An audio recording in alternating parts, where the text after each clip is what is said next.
18 de junho de 2024, terça-feira da 11ª semana do Tempo Comum. Sede perfeitos, como vosso Pai Celestial. Evangelho de São Mateus, capítulo 5, versículos de 43 a 48. Naquele tempo disse Jesus aos seus discípulos: Vós ouvistes o que foi dito: amarás o teu próximo e odiarás o teu inimigo. Eu, porém, vos digo: amai os vossos inimigos e rezai por aqueles que vos perseguem. Assim, vos tornareis filhos do vosso Pai, que está nos céus, porque ele faz nascer o sol sobre maus e bons, e faz cair a chuva sobre justos e injustos. Porque se amais somente aqueles que vos amam, que recompensa tereis? Os cobradores de impostos não fazem a mesma coisa? E se saudais somente os vossos irmãos, o que fazeis de extraordinário? Os pagãos não fazem a mesma coisa? Portanto, sede perfeitos, como o vosso Pai Celeste é perfeito. Escutaremos uma meditação escrita pelo irmão Elias, narrada por Felipe e acompanhadas por cantos de harpa dei. O Evangelho de hoje retorna ao tema do amor aos inimigos. Esse é, de fato, o grau mais alto na escola de Deus, porque nos apresenta uma realidade totalmente diferente daquela que estamos acostumados em uma vida meramente natural. Aqui somos confrontados com a realidade de Deus. É assim que Deus é. Nesses exemplos de como lidar com os inimigos, o Senhor estabelece um padrão evidentemente sobrenatural. Não é de surpreender, portanto, que ele relacione exatamente o amor aos inimigos com a exortação de sermos perfeitos, como nosso Pai Celestial. Com essas palavras, sede perfeitos como o Pai que está nos céus, somos enviados a trilhar resolutamente o caminho da santidade. Nossa medida não pode ser a medida do mundo. Não. Nossa medida é o próprio modo de ser e agir de Deus, que deve ser revelado em nós. E, de fato, por meio do Espírito Santo, aprendemos a pensar como Deus pensa e a agir como Deus age, ou seja, a amar como Deus ama. Mas como podemos chegar a essas alturas? Vamos dizer as coisas como elas são. É impossível fazer isso por conta própria.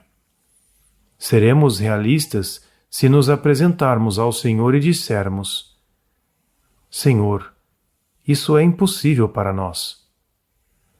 Muitas vezes fracassamos em nossas primeiras tentativas e esforços para trilhar o caminho da santidade e facilmente ficamos desanimados. Pode acontecer que, então, resignados, prefiramos nos ater a certas práticas religiosas e nos oferecermos para não violar os mandamentos de Deus. Mas perdemos de vista o fato de que somos chamados a dar frutos, 100 vezes mais. Talvez ainda tentemos produzir algum fruto ou nos contentemos com 60 ou pelo menos 30. No fim das contas, podemos pensar: o mais importante é que não enterremos nosso talento no chão. Mas não é assim que deve ser. E se Ele nos chama a tais alturas, Ele também nos dará a graça para alcançá-las. Talvez seja aí que esteja o nosso problema. Talvez nos concentremos demais em nossos próprios esforços, e é por isso que experimentamos repetidas vezes nossas limitações e derrotas. Mas o caminho da santidade deve ser percorrido com os olhos fixos em Deus. É Ele quem nos chama à santidade. Portanto, podemos pedir a Ele todas as graças de que precisamos para essa jornada, e podemos contar com elas. Nossas derrotas não devem ser motivo para jogarmos a toalha. Pelo contrário, elas devem ser como aguilhões, que nos levam a nos abandonar cada vez mais ao Senhor e não a nós mesmos. Na mensagem do pai à irmã Eugênia Ravásio, que já citei muitas vezes, ele diz que depois da comunhão, por exemplo, podemos pedir ao Pai Celestial que nos conceda tudo o que nos falta em virtudes. Sempre que nos depararmos com nossos limites e nossa vontade não for forte o suficiente, sempre que formos impedidos por sentimentos, apegos, falta de liberdade e más inclinações, devemos nos voltar para Deus. Se o Senhor me chamou para viver em santidade, por favor, ajude-me a dar o próximo passo. Este ponto é importante. Temos um caminho a percorrer. Uma imensa ajuda e apoio nessa jornada é a Virgem Maria. Em nossa comunidade, rezamos todas as manhãs, no início de nosso tempo de adoração silenciosa, após o Ângelus, uma oração a Nossa Senhora, na qual pedimos a ela, nos guie no caminho da santidade. Há estágios na jornada de seguir a Cristo em que podemos fazer grandes progressos. Esses são momentos especiais de graça. No entanto, geralmente é a caminhada diária e a fidelidade diária que nos farão crescer. Na medida em que tornarmos nosso coração mais receptivo à presença de Deus, Sua graça poderá atuar em nós. Será importante prestar atenção à orientação sutil do Espírito Santo, que nos formará e moldará nesse caminho. Nunca nos esqueçamos de que é o Senhor que nos guia, é o Senhor que nos chama, é o Senhor que nos dá a graça. É o Senhor que é a própria bondade e a fonte de toda a santidade. Portanto, em todas as situações, devemos recorrer a Ele, quando tivermos a impressão de que não estamos progredindo. Ele nos responderá e nos mostrará o próximo passo a ser dado.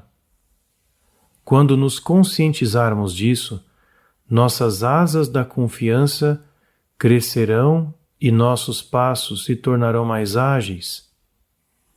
Como o amor é o bem supremo, podemos pedir insistentemente a Deus que nos faça crescer no amor. Senhor, queremos amar como o Senhor, e nada menos que isso. Para isso, o Senhor mesmo deve nos dar o seu coração. Caso contrário, será impossível. Essa oração agradará muito ao Senhor. E o versículo do Aleluia que ouvimos hoje diz: Vinde, Espírito Santo, enchei os corações dos vossos fiéis e acendei neles o fogo do vosso amor. Veni,